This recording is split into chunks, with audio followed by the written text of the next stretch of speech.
प्रभु राम देव भगवान अल्लाह खुदा ईश आदि नाम एक ही शक्ति के हैं। वो कैसा है, कहां है, कैसे मिलता है, किसने देखा है?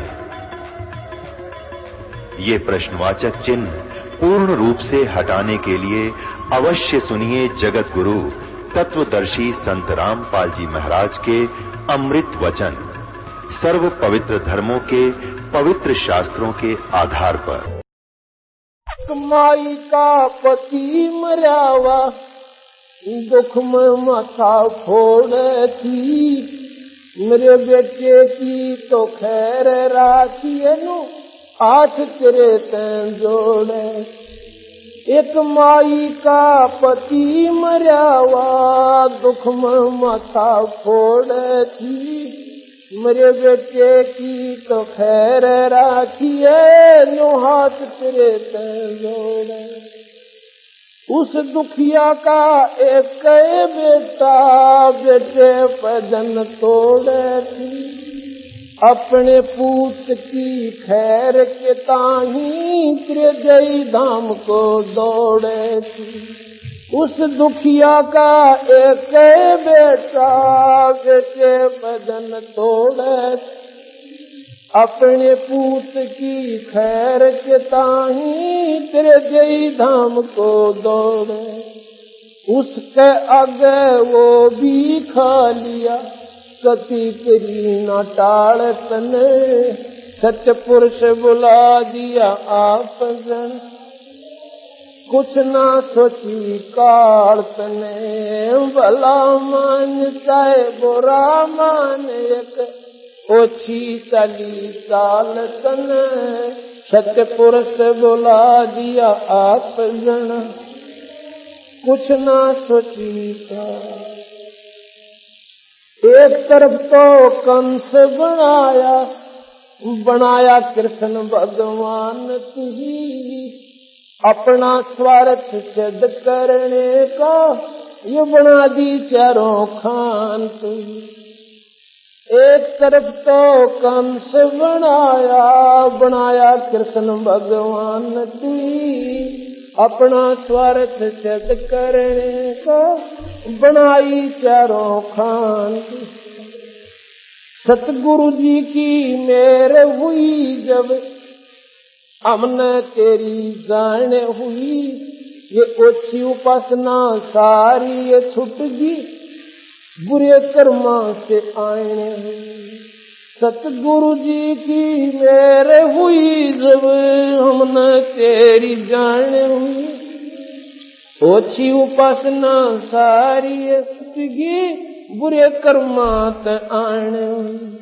राम देवानंद धन मेरे सतगुरु उधार दिया रामपाल तने, सतपुरुष बुला दिया कुछ ना सोची काल तने। भला मान चाहे बुरा मान एक ओछी चली चाल तने, सत्य पुरुष बुला दिया आप सत्साही। अब काल को लाना देते हुए इस वाणी के माध्यम से सतगुरु कबीर साहब गरीबदास जी की वाणी के आधार पर ये आपको सुना। इसमें कहा गया है भला मान चाहे बुरा मान या ओछी चाली चाल तना, और सतपुरुष बुला दिया आप जना लिया कुछ ना सोची काल तना। सतपुरुष का कितना जिक्र भी नहीं छोड़ा, अपनी ही महिमा वेदों द्वारा, अपनी ही महिमा पुराणों के माध्यम से आप शिव पुराण को पढ़ के देखो। उसमें क्या लिखा है कि शिव से ब्रह्मा विष्णु शंकर इन तीनों की उत्पत्ति हुई। ब्रह्मा विष्णु और शंकर। अब हम शिव किसने समझे? भगवान शिव जी को यानी शंकर जी को। अब ये पूछन विचार करने की बात है कि शिवते और ब्रह्मा विष्णु और शंकर यह उत्पत्ति हुआ कैसे? यहां पर यह बात सारी सुलझ गई कि शिव कहते हैं शक्ति को, शक्ति नाम शिव का है। और यहां का शिव जो पूर्ण शक्ति है 21 ब्रह्मांड की निरंजन है। निरंजन से ब्रह्मा विष्णु महेश की उत्पत्ति हुई। वहां भी उसने अपनी महिमा गाई और फिर लिखा है कि विष्णु जी से ब्रह्मा विष्णु शिव की उत्पत्ति हुई। और फिर विष्णु कहां रह गया? फिर ब्रह्मा विष्णु शिव की उत्पत्ति विष्णु से, वो महाविष्णु महाशिव महाब्रह्मा वो कौन है? वो स्वयं निरंजन है। वो अपने 3 रूप बनाकर स्वयं इन जीवों को धोखे में डालने खातिर और इस माई के 3 रूप बनाकर अपने साथ रखता है। जब शिव हो गया तो मां की जरूरत कहां रहेगी? इसलिए वो महाशिव खुद स्वयं निरंजन है और महाविष्णु महाब्रह्मा ये स्वयं भगवान निरंजन है। वेद पढ़ो उसमें भी ज्योत स्वरूपी परमात्मा का ही वर्णन है। सुख सागर पढ़ो उसमें भी ज्योत स्वरूपी भगवान की महिमा है। पुराण पढ़ो उसमें भी आखिर में ज्योत स्वरूपी परमात्मा की ही महिमा गाई जाती है। और बाकी जो शिव विष्णु ब्रह्मा जी की जो अपनी लीलाएं हैं वो भी उसमें चर्चित हैं। वेद पुराण, पुराण है मुसलमानों का ना, कुरान है मुसलमानों की किताब। उसमें भी कहां तक ज्ञान है? मुसलमान भाई जो मोहम्मद की जो साधना करते हैं वो मोहम्मद भगवान शिव का अवतार था। भगवान शिव का अवतार था और उसी की साधना वो किया करता था। उसने न्यारा धर्म चलाया था, एक न्यारी परंपरा चलाई थी। उसका नाम मुसलमान रखा। मुसलमान का मतलब है वो पवित्र आत्मा जो पाप ना करे, मांस शराब बीड़ी तमाकू से दूर रहे, किसी की आत्मा ना दुखावे। ऐसे कर्मी प्राणी को मुसलमान कहते हैं। और जो बीड़ी शराब बीड़ी तमाकू मांस और भाई ऐसे कर्म करता है वो मुसलमान कहलाने का अधिकारी नहीं है। पहले मुसलमान धर्म में कोई ऐसे हिंसा नहीं थी। इसका एक न्यारा वर्णन आपको बताएंगे। वही मोहम्मद वही महादेव, वही मोहम्मद वही महादेव, वही आदम वही ब्रह्मा, दास गरीब दूसरा कौन है देखा अपने घर में। अपने घर का मतलब है अपने अंतःकरण में आप समाधि लाके इस भगवान का भजन करके अंदर शरीर में जाके देखो। शरीर तो ना मुसलमान का भिन्न है, ना हिंदू का भिन्न है, ना ईसाई का, ना सिख का। इस शरीर में जब आप साधना करोगे तो इसमें वही चैनल सबके लगे हुए हैं। एक से कमल है, उसमें जो दृष्टिगोचर शक्तियां होंगी वहां पर ना कोई मुसलमान पाओगा ना कोई हिंदू पाओगा। वहां पर केवल उस शक्ति का प्रतीक प्राणी वहां जाएगा जो उसकी साधना कर रहा है। बाकी अपने मनमुखी साधना हिंदू न्यारी करें, मुसलमान भिन्न करें, तो दोनों की दोनों साधना आपकी अधूरी है। कैसे हैं? हम व्रत रखते हैं हिंदू लोग और मुसलमान जो है रोजा कहते हैं। ये 9 दिन करते हैं नवरात्रे, वो 30 दिन करते हैं व्रत, उनको रोजे कहते हैं। तो कबीर साहब ने यही समझाने की कोशिश करी है भी ना तो रोजा तो परमात्मा पावे और ना 11 साठम 6 सातम सोमवार मंगल का वार के व्रत से परमात्मा की प्राप्ति हुआ है। वो साधना भगवान भजन है। अगर ब्रह्मा विष्णु महेश की साधना आप करते हो तो नाम की साधना कीजिए। और भगवान परमात्मा सत्पुरुष का पाना है तो वो भी उनके नुमाइंदे संत से नाम लीजिए, आपका बेड़ा पार होगा। तो इसमें यही बताया है कि वेद कतेब निराकार बतावें और साकार कहें पुराण तने, अपनी महिमा अपे गाई, और ये जीव कहें भगवान तने। कबीर साहब उस दृष्टि से देखता है कि वेदों में भी निराकार शक्ति का ही वर्णन है। कतेब 4 कतेब हैं मुसलमानों की, हिंदुओं के 4 वेद हैं, बात वही मिलती जुलती है। वो उर्दू में, ये संस्कृत में, ज्यादा अंतर नहीं है।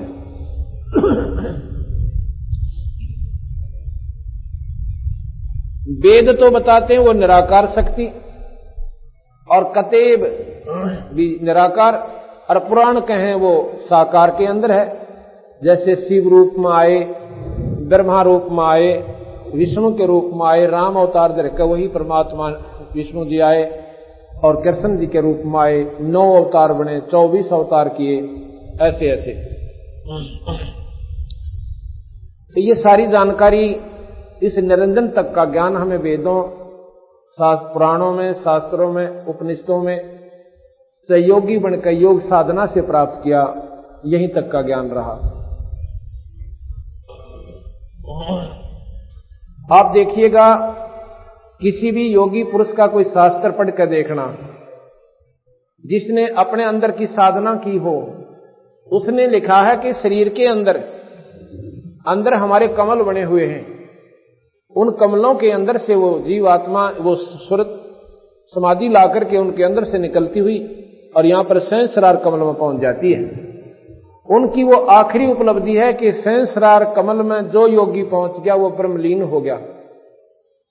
गरीबदास जी महाराज कहते हैं सहस्रार कमल में निरंजन है, 1000 उसकी ज्योतियां हैं, 1000 कमल हैं।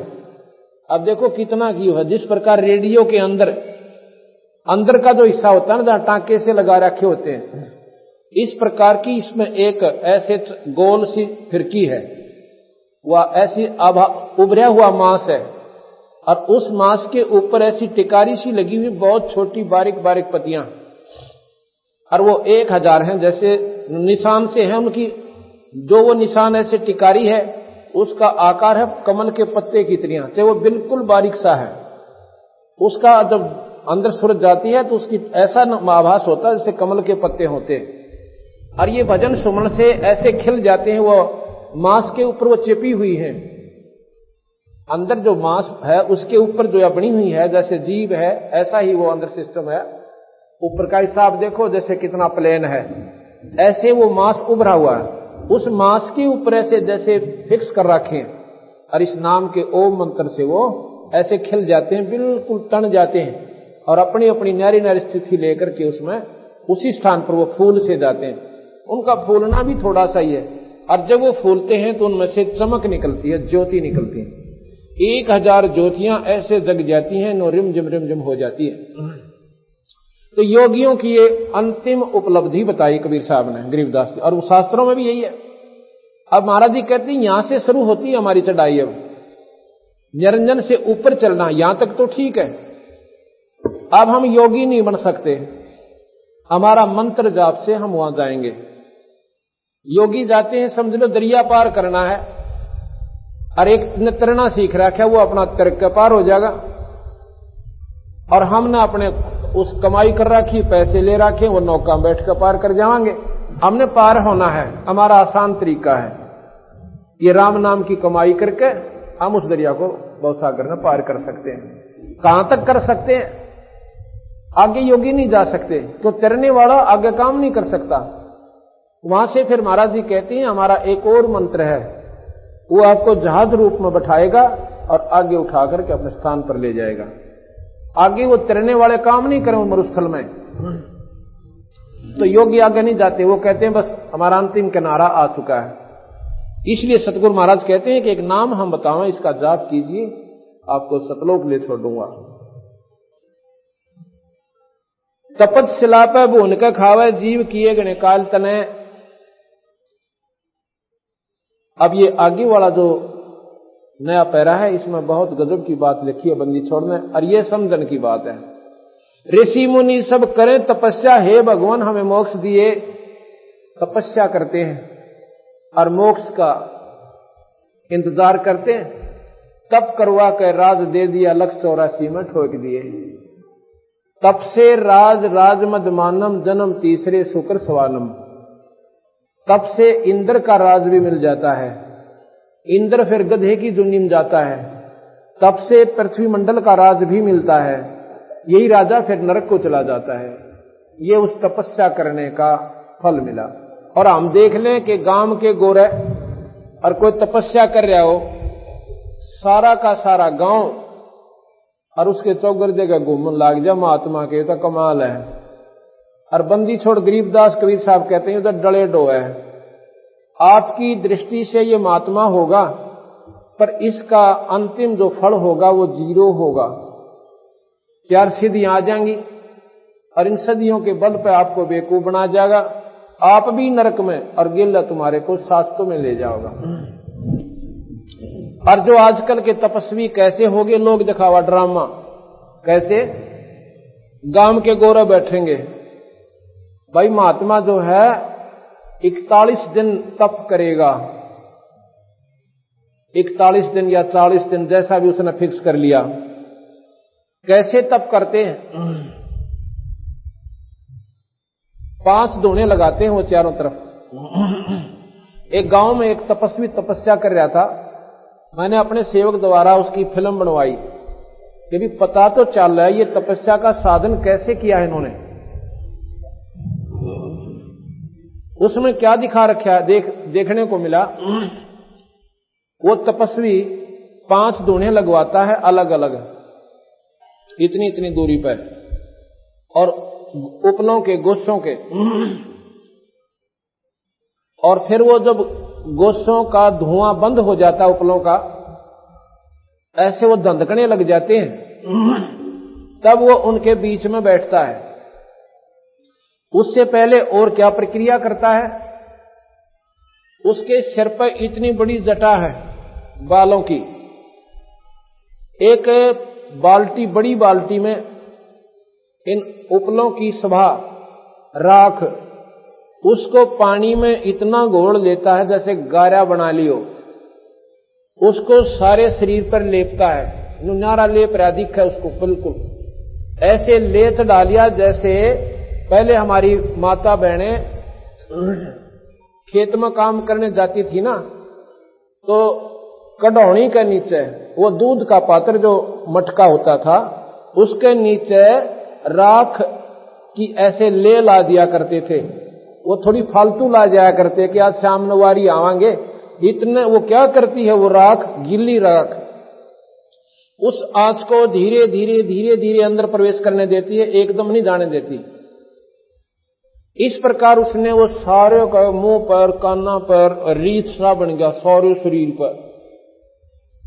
और फिर वो जटा खोल कर उस बाल्टी में दे दी, नो की नो सर करके, और फिर उसको नो करके कति गच बनाकर नो बांध करे नो धर ली ऊपर, ऐसे रख ली। और फिर वो दोनों के बीच में पहुंचा, इतने बार आग धंधक के, यानी पूरी सुलग के, और धीमी पड़ गई।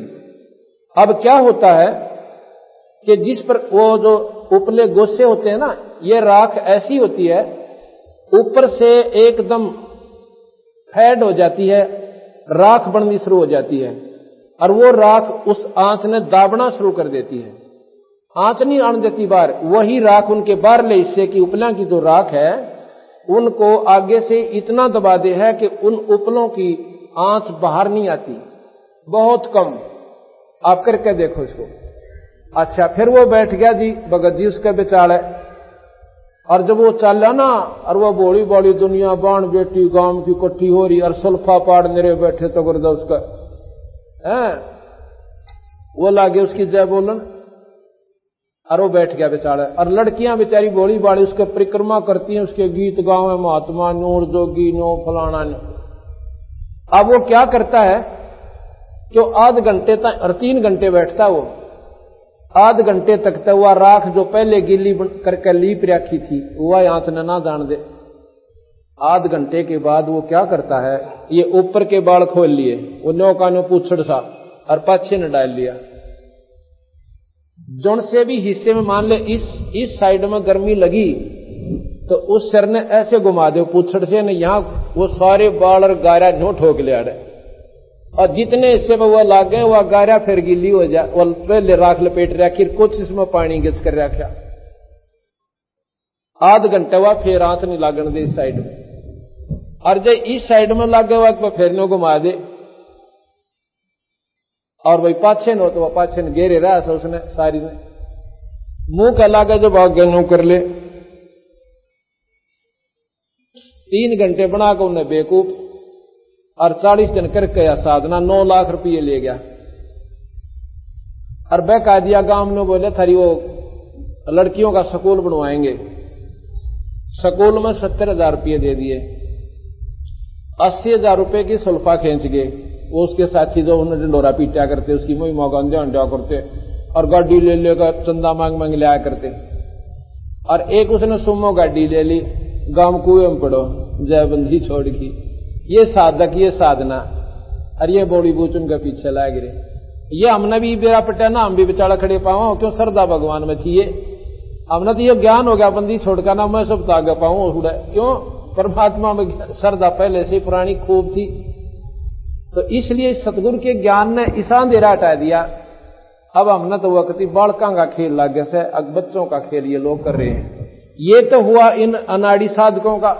अब आपको उन साधकों का जिक्र करते हैं जिन्हें अरबों वर्ष तप किया और कति मरना मांड दिया उस मालिक के नाम में, तो भी उनकी गति नहीं हुई। उसके बारे में भी बताते हैं।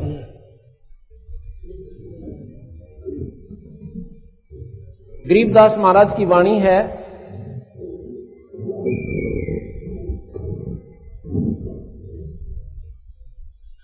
विलास बोध। उसमें आपको फिर सुनने को मिलेगा। अब उन तपस्वियों का गरीबदास महाराज वर्णन देते हैं। एक मन मुरारी तपस्वी को तप किया था। मन मुरारी नाम के तपस्वी ने एक बार तप किया था। 10,000 वर्ष शिला पर बैठ के, एक पत्थर के ऊपर बैठ के, लोग दिखावा नहीं, एकांत में चला गया और कुछ खाया ना पिया, यानी अपना खाना खा और फिर बैठ जाए।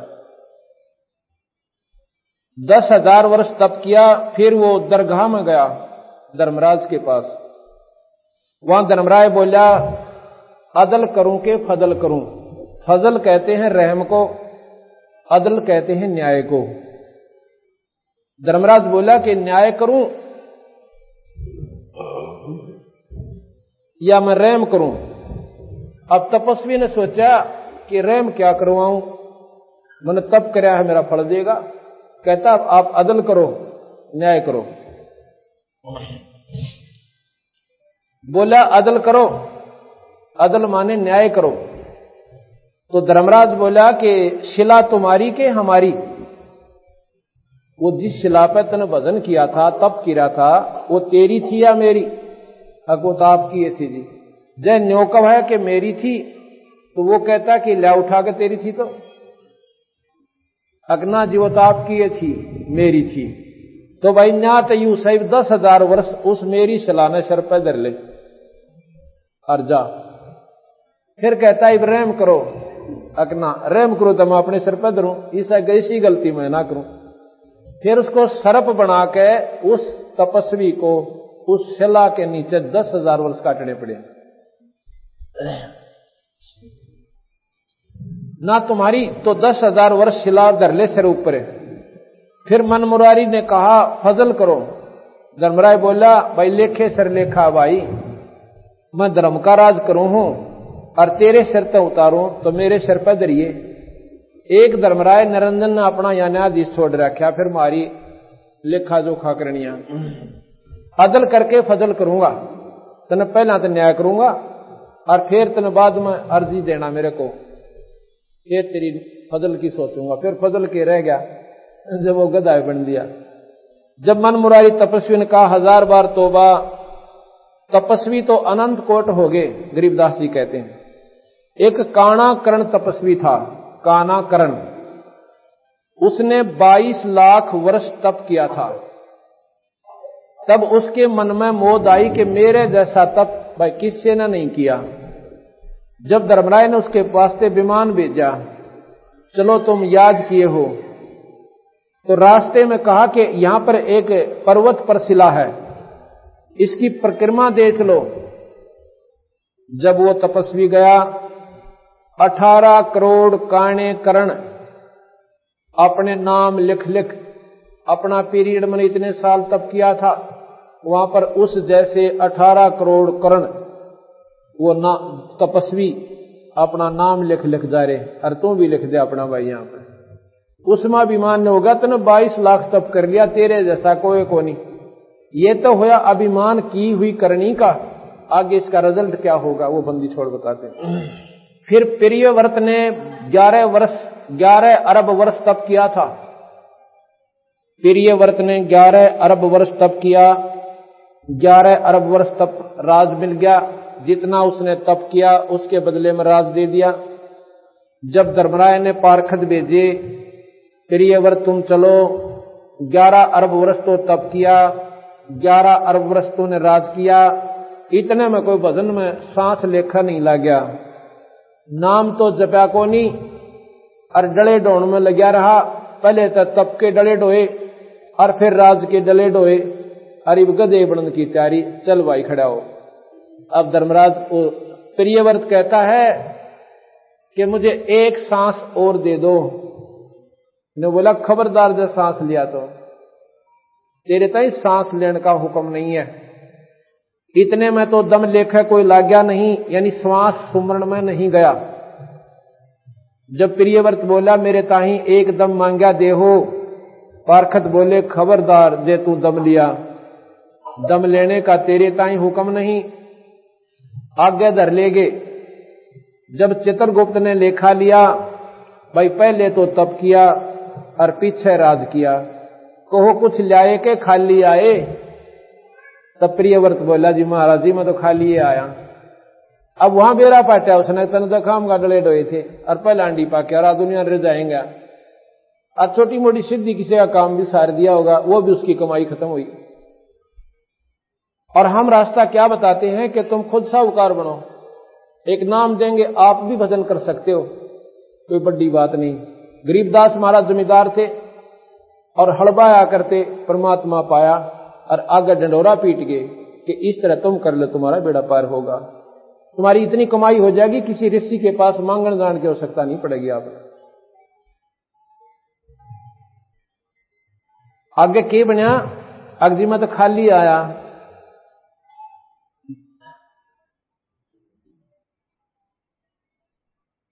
खाली आए। जब प्रियव्रत बोला महाराज जी खाली ही आए। जब धर्मराय बोला करो इसका मुंह काला। जब प्रियव्रत बोला महाराज जी मेरा मुंह काला क्यों कीजिए है, धर्मराय बोला बंदगी वास्ते भेजा था, बंदगी क्यों करी नाही, भजन करने खातिर मनुष्य शरीर दिया था, ये उल्टे काम खातिर नहीं था। प्रियव्रत बोला तकसीर हुई। फिर कहते हैं मार्कंडे ऋषि गोसाई ने तप किया 10,000 वर्ष पद्म आसन। तब इंद्र ने उर्वशी भेजी ठगने ताई। उर्वशी ने ऐसा रूप धरा, विशाल लोचनी चंद्र बदनी 36 बाजे लेकर आई। श्रवण तो राग मोहे, यानी गाने इतने बढ़िया गाए आदमी सबका लट्टू हो जा। श्रवण कहे कान्ना ने, श्रवण तो राग मोहे और लोचन तो रूप मोहे, यानी सुंदर रूप बना के आई। नासिका तो सुगंध मोहे, इतनी बढ़िया मकरंद वहां पर छोड़ दी। ऐसी अपनी सिद्धि के द्वारा वातावरण इतना रमणीक बना दिया।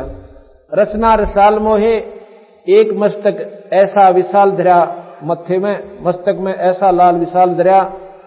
अद सातों पुर चमत्कार में दर्शे, दांता पे हीरे की हीरंबर कणी जड़ी, शीश फूल की शोभा क्या कहूं, एक एक मुक्ता हल ऐसा जड़ा जिसमें चारों मुक्ति और बैकुंठ बासे। कांचों की मोतियां के लहरिए लागे, जैसे घटा में दामनी यानी बिजली चमके। ऐसा गुलाब मुलागिर लाया, 12 योजन मकरंद उठे। गुलाब लाया इतनी दूर तक उसकी सुगंध जावे। उस बनखंड के तपस्वी तो पतंग की जो जल मरे, एक एक पायल ऐसी बाजे सातों पुर मोहित हो जाए। उस बनखंड के तपस्वियों का बीज नाश किया। मानसरोवर भूमि ईशान कोट उर्वशी उतरी, मार्कंडे गुसाई के मारने ताही साज धर के एक सेंसर नाच नाची किरा कह डाल के डांस करे उसने। मार्कंडे गुसाई नहीं मुस्काए, तब खिसियानी होकर कमर का नाड़ा तोड़ गिरा। तब मार्कंडे गुसाई बोले, हे बेटी, हे बहन, हे माई, तुम हमारे क्यों आई? उर्वशी कहे, हे मार्कंडे गुसाई, तुम्हारी योग समाधि कहाँ है?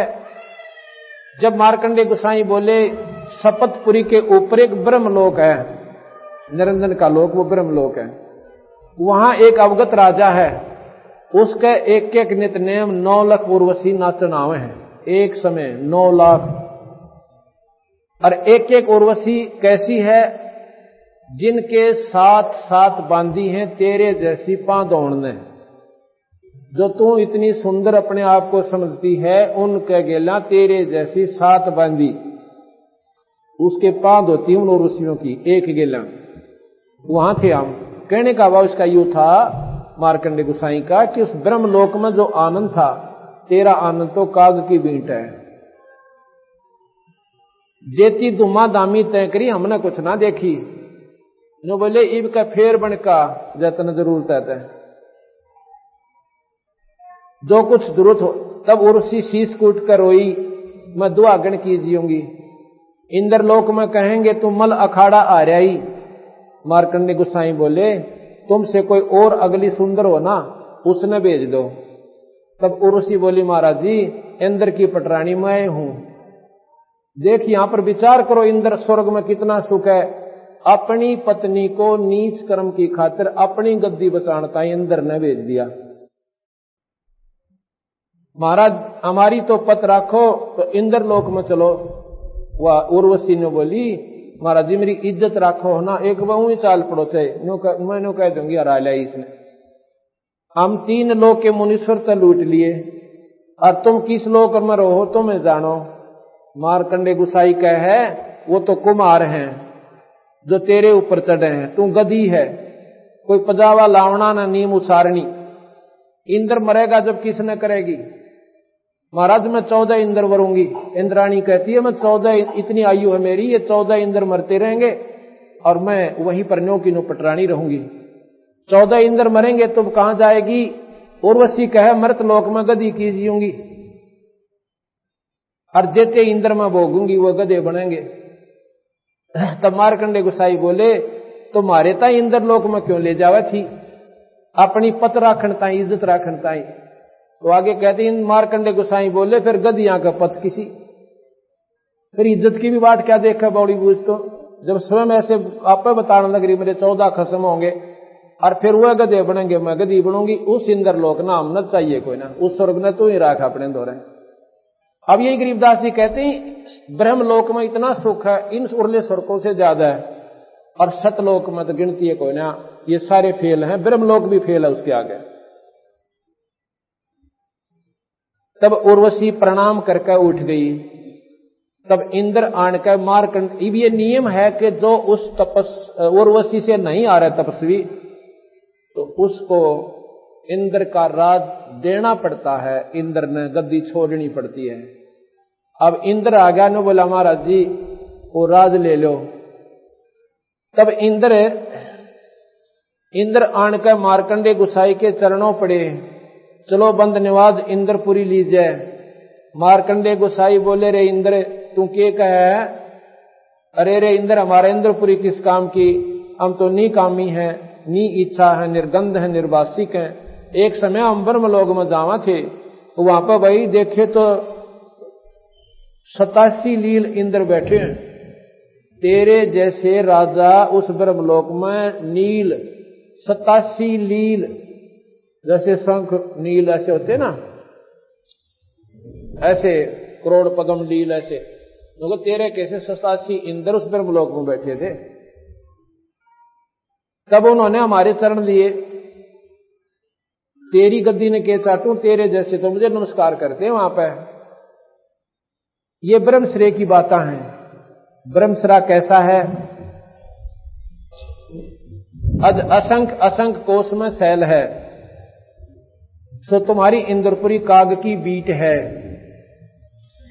यो पटरा देकर मार्कंडे गुसाई ने इंद्र समझाया, और जय जाने तो इंद्र पदवी का संकल्प लो और लख 84 की खाल तो छुटवाऊं तेरे ताई।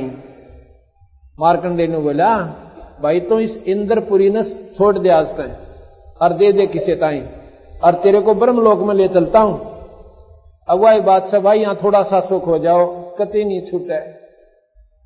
कोई सल्फाई पीवे है तो उसने आनंद मान रहा है, दारू पीता है वो लत छूटे ना, नाम लेना चावस आदमी पर वो श्याम ने साथी याद आ जाओ बोतल लाड़े ओ ना छूटे, इस पे गधा बनना मंजूर पर वह बुराई ना छूटे। और इंद्र राज ने छोड़ा क्यों कर के बोला, इंद्र बोला महाराज जी ईब तो मौज मारन दो फिर देखाएंगे, फिर टट्टू देखा गधा बने पास। अब पीछा छुटवाने का समय तो अब है, छोड़ी सड़ंगे ने यानी सारा जो खाम खा का चक्कर पा रखा। इब सुख ने अगर विवरण करे तो फिर इसका भाव ही बदल जाता है इंसान का, जब थोड़ी सी समझ से काम ले लेता है।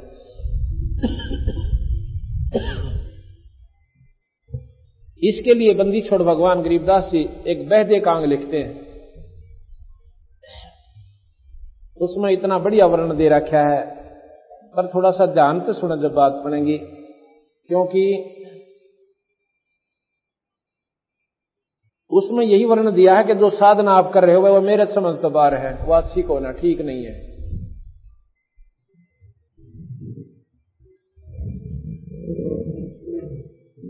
कैसे है?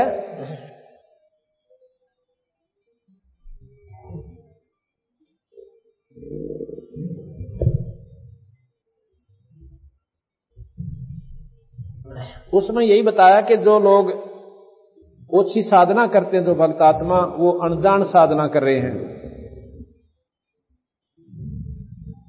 वो पार नहीं हो सकते। किस प्रकार? एक बार कहते हैं बंदी छोड़ कि हर पैड़ी हर हेत नहीं जाना वाजा तेग चलावे हैं। हर पैड़ी हर हेत नहीं जाना वाजा तेग चलावे हैं।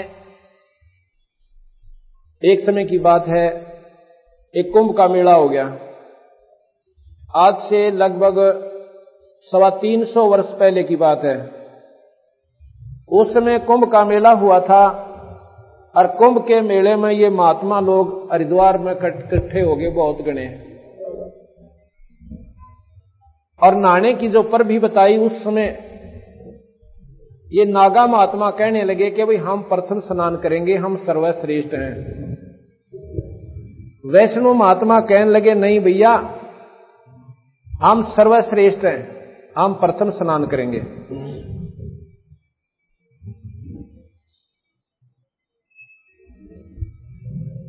तो वो नागा कहने लगे नहीं हम प्रथम स्नान करेंगे और हम सर्वश्रेष्ठ हैं।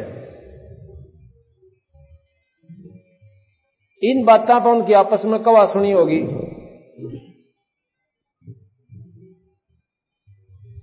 कवा सुनी होगी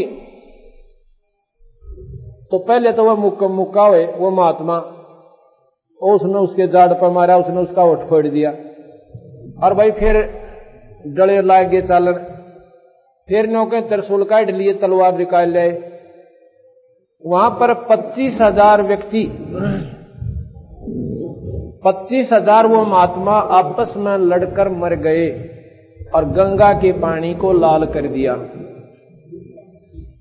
अब गरीबदास जी महाराज जी ने कही भी न महात्मा को है, ये तो पशुओं से भी बुंडा कर्म किया इन्होंने। अब स्नान करना था, एक बुद्धिजीवी आदमी, वो भी कोई नहाता हो ना पैड़ी पे, और वो आके नो कहला भाई थोड़ा सा नौन सी हो इधर वाले, वो भी राह दे देगा, गाजा भाई नहा ले। इतना सद्भावना होती है। और जिन महात्मा का उन्होंने इतना अनर्थ कर दिया, तो महाराज कहते हैं जब वो महात्मा होते ना, अब महात्मा तो हाथ भी नहीं उठा सकता किसी की तरफ, और कीड़ी भी ना मार सकता, और वो आपस में पालियां की तरियां कटका मर गए, बौड़ी गुच्छा की तरियां। पशु भी बढ़िया उनते हैं। तो महाराज जी कैसे, तो यहां क्या बताया, तीर तुपक तलवार कटारी जमदड़ जोर बदावे हैं, हर पैड़ी हर हेत न जाना वहां जा तेग चलावे हैं। जो भी बैदा है, बैदा कहें अनावश्यक बातें हैं जो ये अपने आप कर रहे हैं ना मनमुखी साधने, ये ठीक नहीं है। तीर तुपक तलवार कटारी जमदड़ जोर बदावे हैं। हर पैड़ी हर हेत नि जाना वहां जा तेग चलावे हैं। परमात्मा का प्यार तक गए भूल, हर की पैड़ियां पहनोगे लठ बजान लाएंगे। कहां भाव रहा तुम्हारे अंदर भगवान का? काटे शीश नहीं दल करुणा और वह जग में साध कमावे है। शर काटे दया नहीं और उन दुनिया साधु के अधिकारी को ना भाई होता है। ये तो बड़ा तुमने बेवकूफ बना रहे हैं। काटे शीश नहीं दिल करुणा जग में साध कहावे हैं। और जो नर उनके दर्शन जावे उन भी नरक ले जावे हैं। जब उनमें स्वयं इतनी मुंडी आग भरी पड़ी अब वो साधका न किए देंगे, यह समझ में नहीं आई।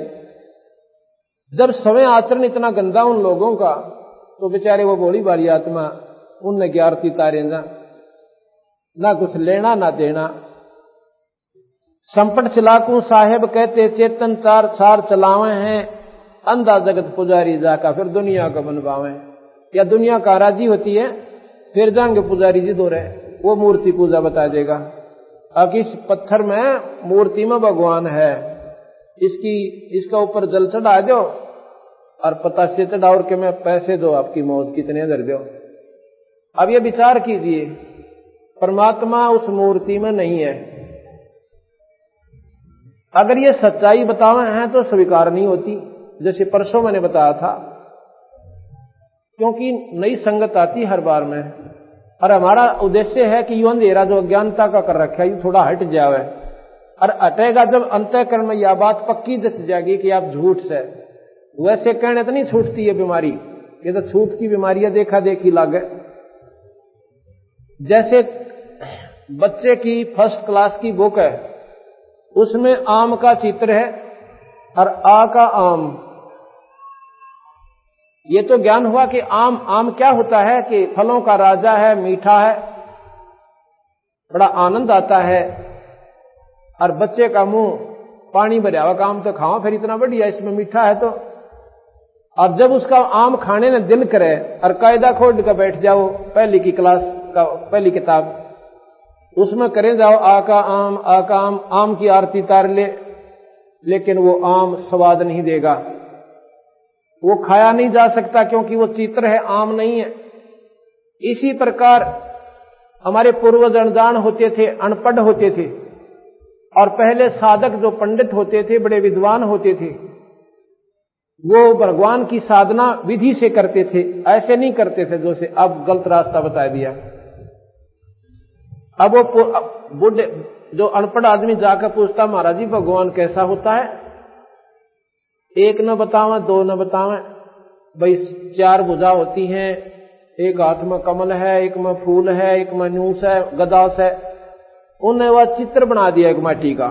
कोई पूछे नो कह दे ईसा हो सब भाई, ये मूर्ति देख ले, ऐसा भगवान होता है, लेकिन पावगा विदित है।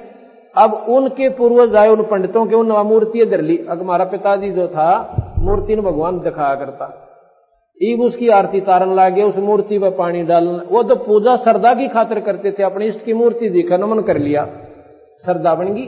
और उससे मुक्ति को ना कुछ भी लाभ नहीं, सिर्फ अपना भावना बनी रहेगी। ठीक है, उस मूर्ति को देखते उसके गुण याद आते हैं।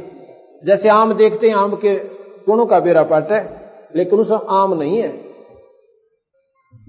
तो इस प्रकार जब हमने आम चाहिए तो 20 रुपये गोज में गाल है और मंडी में जावे आम करे तो कोई बताओगा वो दरे भाई, और उस बेचने वाले से कह ले भाई कैसे देता है, इतने रुपये किलो, अब जितने लेने उसके पैसे दे, आम खा ले।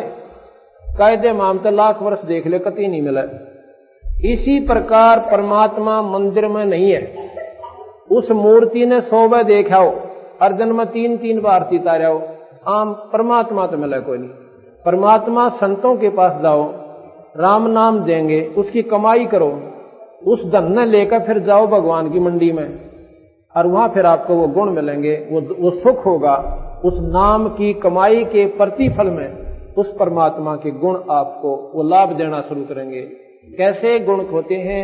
अंधे ने आंख दे भगवान, लंगड़े ने टांग दे दे, बांध ने पुत्र देवे, निर्धन को धनवान बना दे। ये जब काम करेगा जब आप उस प्रकार उसकी कमाई करके और वो उसका लाभ उठाओगे। वैसे को ना जब मूर्ति पर पानी चढ़ा तो भगवान मेरा इससे बढ़िया साधना कोई भी को नहीं। और अपने घर बना ले एक और रोज उस पर पानी एक मटका दर्जा सुराख करके आकर फिर भर दे। ये गलत साधना बना रखी है आप लोगों ने।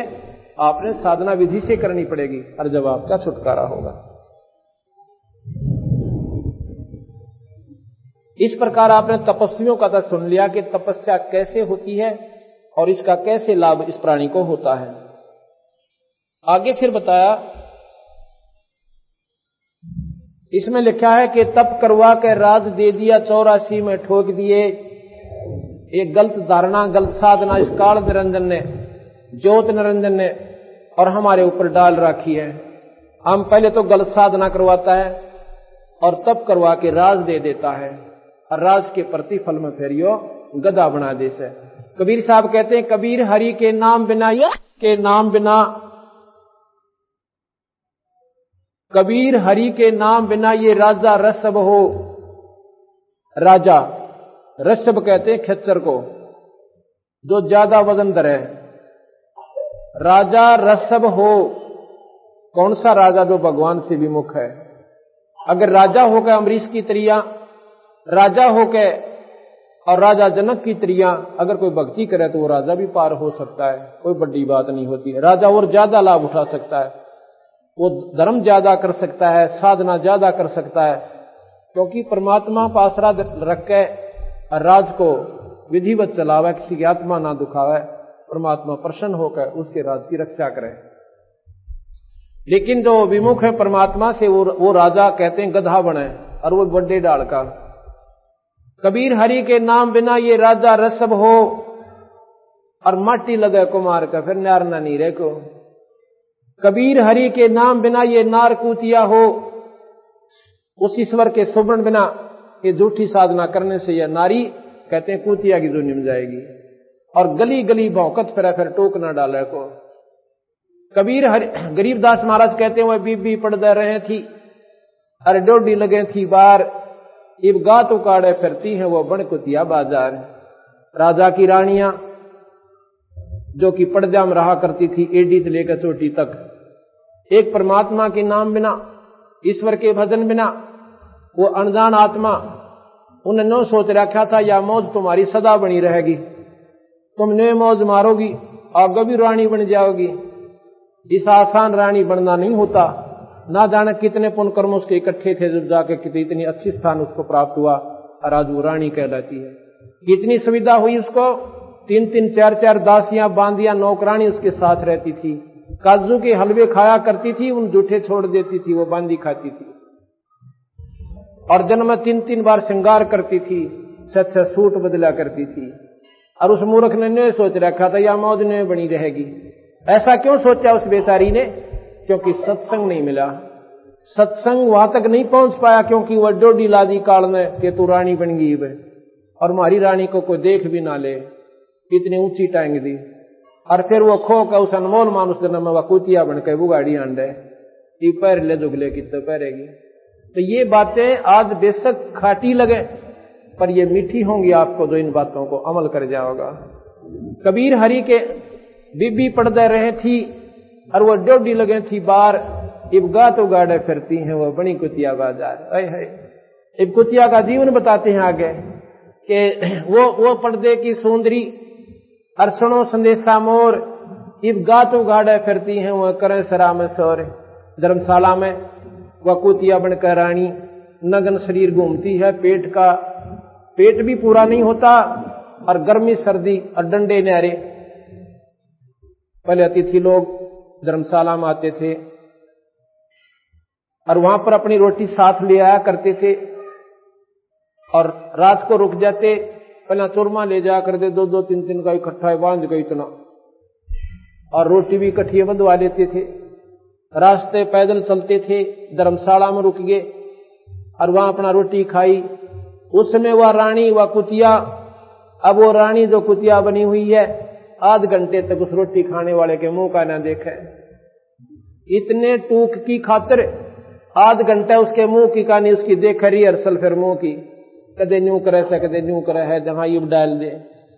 और मेरे के साथ निर्भाग भूल जा, वह बेचारी हाथ दाड़ के फिर दूसरे की उम्मीद करती है। और डाल दिया था रेत में लपेट के न्यू पका दिया जाता है टूक। और वह रानी जो काजू के हलवे खाती थी आज रेत लपेटा हुआ वो टूक खाती है और उसमें भी पेट नहीं भरता, फिर दूसरे ने ढूंढती है। वहां उसके भाग उसने टोक मिला का जूत मिला। उसके बाद महाराज कहते हैं कि नक बेसर नक पर बनी वो पैर थी हार हमेल, और वह सुंदरी से कुतिया बनी सुन साहिब के खेल। एक छोटे से काम में ना आप काम भी करते रहो और परमात्मा ना भूलो, आपको मनुष्य शरीर मिला और फिर भक्ति मिला, अच्छी जगह आपका जन्म हो। आगे इस काल में के गरगाले 5 तत्व की कैद बना के और इसके अंदर रोक दिए। या कैद है हमारी ये 5 तत्व का पुतला, कितना बढ़िया लागे। इसकी व्याख्या करें ना यूं क्या चीज है, तो इतनी घटिया वस्तु ये शरीर है हमारा, इससे घटिया कोई चीज नहीं पृथ्वी पर। लेकिन ये बढ़िया क्यों है, इससे हम परमात्मा पा सकते हैं, इसलिए इस तो बढ़िया कोई वस्तु भी नहीं बताई। अगर राम का नाम नहीं लिया तो फिर इस जैसी घटिया चीज नहीं। तो क्यों है, कहते हैं पशु के चाम की जूती बन जा और नौबत और नगारा, और नरदेही कछु काम ना हो जड़ बुझ हो जा छारा। इससे तो कितने जोगी भी कोई ना, पशु के चाम की जूती बन जा फिर वो सेवा मिले। भाई महात्मा भी पैर उस चाम को, मरने के बाद चाम आपसे मारकर जो बनाई जाती है जूती वो हानिकारक है, वो पाप है। स्वयं मर जाते थे पशु, उनकी जूती बनती थी। उस चाम को संत पहनते और संतों की रक्षा करते उसके चाम की जूती, तो उस पशु को भी लाभ मिलता। और इस न मेरे पास कोई सेवा है कोई ना, इसकी 2 मुट्ठी राख हो जाएगी और गधे लोचा करेंगे इसके ऊपर से राष्ट्रपति हो यहाँ पे। इस राम ने बिना, राम भगवान के भजन बिना जीव का कति छुटकारा नहीं है। इस काल में क्या किया है कि 5 तत्व की कैद बना के इसके अंदर रोक दिए और मोह ममता की बेड़ी लाकर जड़ कर्म जगड़े में तोक दिए। ये मोह ममता की बेड़ी लाके देखो, आज हमने बेटा बेटी बाण भाई कितने प्यारे लगे और घर जायदाद, एक पल भी इनसे दूर नहीं हो सकते। और कल को मर जावे कितनी दूर से ले जावांगे, सोपन भी ना हो इनके, कितने गधे बनकर घूमते फिरांगे। तो ये भी एक हमारे साथ धोखा किया इसने। फिर आगे बता के कर्म गले जड़ कर्म गले में तोक दिए। अब यहां पर सभी कहते हैं कर्म प्रधान है, वेदों में भी कर्म को ही महत्व दिया है, पुराणों में भी सभी यही बताया कि जैसे कर्म प्राणी न करते है वो भोग्य से रहेगा। अब कर्म बाकी रह गए, इन कर्मों के आधार पर हमें स्वर्ग नरक और पशु, स्वर्ग नरक और 184 और मनुष्य शरीर ऐसे मिलता रहता है। ये कर्म और निरंजन न्यारे हमारे ऊपर छोड़ दिए, हमारे अपने स्वार्थवश बच्चे पैदा करवाता है और समय में हमारे बच्चा ने आप और हमें भी खा जाता है। ये विचार करने की बात है। ऐसे ऐसे परिवार हमें मिलते हैं जिनके 4 लड़के थे। एक पंडित जी मिला मुझे यूपी का, वहां मैं सत्संग कर रहा था एक गांव में। वो सुनता रहा, दिन में सत्संग था, सभी संगत जाली। जब वो बैठ कर, बूढ़ा आदमी था, लगभग 65 साल की आयु होगी, और उसकी आंखों में अपने आप आंसू धारा बंद गई, रोए भी नहीं, मतलब नू नहीं, बस आंसू अपने आप गिरे। मैंने पूछा बुजुर्गों की बात होगी? नो बोला जी नो की नो बात से, जो आप, मैंने यही प्रकरण दे रखा था काल का उस दिन। नो बोला जी कति नो की नो बात से, मेरे 4 लड़के थे, लड़के हुए जब मैं फूला नहीं समाया। क्यों, आज से 40 साल पहले लड़का हो जाना जब 23 होया करता, कति लड़के की तो आज भी मैं तो हम ज्यादा है जैसे, पर अज्ञानता के कारण लड़का और लड़की कोई भिन्न नहीं है। ये तो अपनी बनाई हुई अपनी कल्पना से हमारी समाज को देखा देखी। तो वहां पर क्या हुआ, जो बोला जी मेरे 4 लड़के थे और 1 लड़की, 4 लड़के 2 साल के अंदर खत्म हो गए। 6 माही पूरी नहीं होने दे दूसरे की, इतना मर ले। कोई एक्सीडेंट में किसी ने सांप लड़ गया, और को सुसाइड कर गया। 4 साल में मेरे या लड़की का एक 2 ताले रहा छोटा सा, 2-1 साल का, नो बोला 2 भजन तोड़ू से। अब बताओ, अब इस काल ने के जुल्म कर रखा। पहला तो फूला नहीं समाया कि मेरा ब्याह हो गया, मेरे बालक हो गए, और वो सारे फिर उल्टे ले लिए। अब बता क्यों कर टाइम पास करे ये प्राणी। गरीबदास महाराज कहते हैं धोखा काल में थारी गल खूब कर रखा भाई। मेरी शरण में आके देखो बंदी छोड़, कहते हैं सतपुरुष, कि तुम्हें या तो सुख दो, आपकी रक्षा करो, आपके बच्चों की रक्षा करो, आपके दुख दूर करो, और फिर सतलोक ले जाओ। ये साहेब का नाम लेने के बाद काल निष्क्रिय हो जाता है। जैसे फणपति मंत्र सुन राखे फण सकोर, ऐसे बीरा काल मेरे मंत्र तयू काल लवे मुंह मोड़। जैसे नाग ऐसे डोरा ठा रखा हो फण, और गारुड़ एक मंत्र बोल देता है, उस मंत्र का ऐसा प्रभाव उस पर पड़ता है कि उस फण को वैसे कर लेता है, वो डस नहीं सकता। जैसे फणपति मंत्र सुन राखे फण सकोर, ऐसे बीरा मेरे नाम तय यू काल लवा मुंह मोड़। कबीर साहब कहते हैं मेरे नाम से काल डरता है, ना ब्रह्मा तो डरायू, ना विष्णु तो डरता, ना शिव जी तो डरता। और भाई और तपस्वियों का तो जिक्र है कोई नहीं, क्योंकि वो सारे इनके नीचे नीचे साधक है। सिर्फ ये मेरे से डरता बंदी छोड़, कहते हैं, और ना थापता है किसी ने। क्योंकि जैसे थानेदार एसपी तो हचकेगा और नीचे वाले हौलदार तक ऊपर डरे हो, और एसपी जागा जब देखा उसकी प्रक्रिया, उसके दफ्तर में कुर्सी छोड़े, आदर के साथ साहिब को बैठावे, हाथ जोड़ कर खड़ा हो जावे। तो बंदी छोड़ कबीर साहब जब धर्मराज के दरबार में जाते हैं, धर्मराज के दरबार में जब कबीर साहब गरीबदास जी को लेकर जाते हैं, धर्मराज ने हाथ जोड़ के कुर्सी छोड़ के और साहिब को कहा आप यहां बैठो महाराज जी। कबीर साहब कहते हैं भाई बात सुन ले धर्मराज। कहा महाराज जी, ये धर्मराज जिसने निरंजन ने यहां पर धर्मराज छोड़ रखा, लेखा जोखा करने वाला, जिसको ब्रह्मा विष्णु महेश भी चैलेंज नहीं कर सकते। कबीर साहब ने लिखा अचला के अंग में, कल सुनाएंगे आपको अचला का अंग। धर्मराय दरबार में देई कबीर तलाक, मेरे भूले चूके हंस को तुम पकड़ो मत कजाक, कि मेरे हंस को खबरदार जतन छेड़ दिया था, ना उसका लेखा जोखा लेना। बोले पुरुष कबीर से धर्मराय कर जोड़, और तेरे हंस ने छेड़ू को ना, हमने 2 ही लाख करोड़। ये बोले महाराज जी आपके हंस ने मैं नहीं छेड़ूंगा, और आपके का आप ही जिम्मेवार हो गया, आप कितने ले जाओ उसको, हम नहीं छेड़ेंगे। आगे फिर बताया कि महाराज जी जैसे इसने पीछे कर्म कर लिए, जैसे नाम आपका लिया 40 साल की आयु में, और पिछले वो कर्म इसके बकाया है, वो तो इसने भोगने पड़ते होंगे, अगर नहीं वो भी नहीं भोगेंगे। अगर मेरी शरण में आके ये प्राणी विधिवत लगा रहा, कर्म भ्रम ब्रह्मंड के ये पल में कर हूं नेश, इनको मैं काट दूंगा जैसे राष्ट्रपति फांसी की सजा को, और अपने आप उस पर कोई टोकने वाला नहीं, उसने न्यों कहने वाला नहीं जी आपने गलत कर दिया। वो प्रथम नागरिक है यहाँ का, पूर्ण शक्ति पराशक्ति है। इस प्रकार कहते कर्म ब्रह्म ब्रह्मंड के मैं पल में कर हूं नेश, और जिन हमारी 2 ही दी सो करो हमारे पेश। जिसने मेरा नाम ले रखा है और वो कह दे जी मैं तो कबीर हंस हूं, तो मेरे पास भेज देना, आपके पास नहीं रखना। आशा महाराज जी जैसे आप कहोगे ऐसे कर, कल आपको इसको पूर्ण जानकारी देंगे।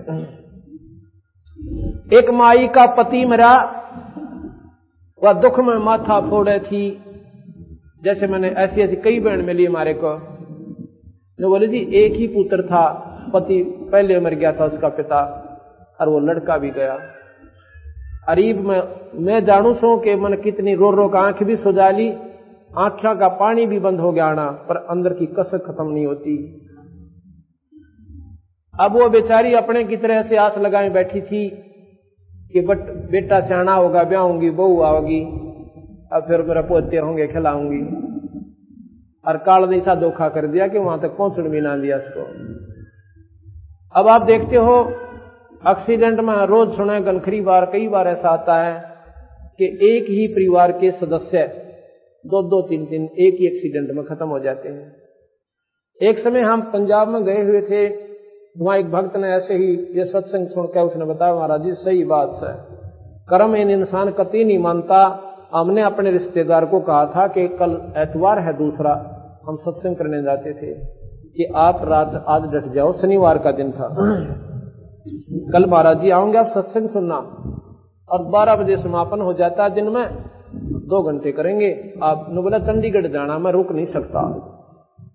क्यों? क्योंकि एतवार को 1 बजे 2 बजे जैसा भी समय बताया कि मेरे ऐसी पार्टी आओगी, मैंने लाखों का नुकसान हो जाएगा, ना गया तो